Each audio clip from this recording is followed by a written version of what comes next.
तृणमूल स्तररू सशक्त हेउछि बीजेपी।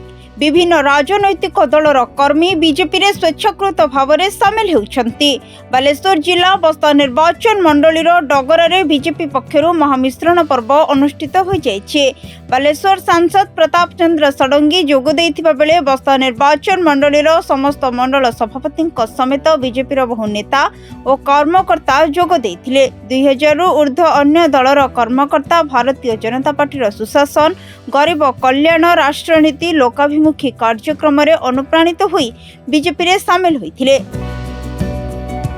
कर्मकर्ता को सांसद एवं उत्तर बालेश्वर जिला सभापति नेतृमंडलीय दलीय उत्तरीय एवं पुष्पगुच्छ दे स्वागत करथिले। प्रधानमंत्री नरेंद्र मोदी और मुख्यमंत्री मोहन चरण मांझी ऊपर आस्था विश्वास भरोसा रखी बहु कर्मकर्ता भारतीय जनता पार्टी रे सामिल होइछंती।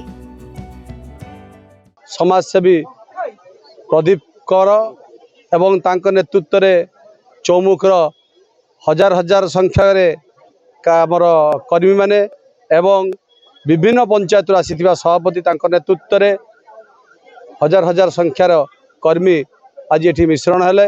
भारतीय जनता पार्टी आदर्श रे, नरेंद्र मोदी आदर्श रे, मोहन माझी आदर्श रे एवं आमर लोकप्रिय सांसदंकर नीति एवं तांकर निष्ठा को सब आस्था रखी आज भारतीय जनता पार्टी रे मिशुचंती एवं आगामी दिन रे ए मिश्रण जो आरंभ है एटा सुनामी रो प्रथम स्टेज। ए भारतीय जनता पार्टी बस्ता ब्लॉक रे, बालेपाल ब्लॉक रे एक गोटे गड़ हवा पाई जाउची।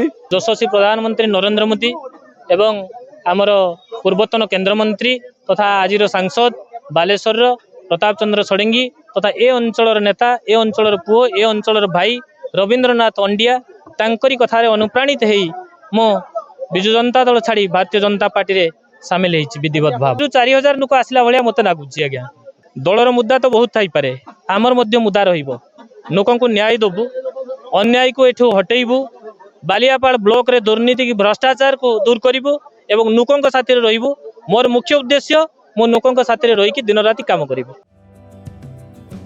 बालेश्वर भरत कुमार दास का रिपोर्ट, सरकार न्यूज।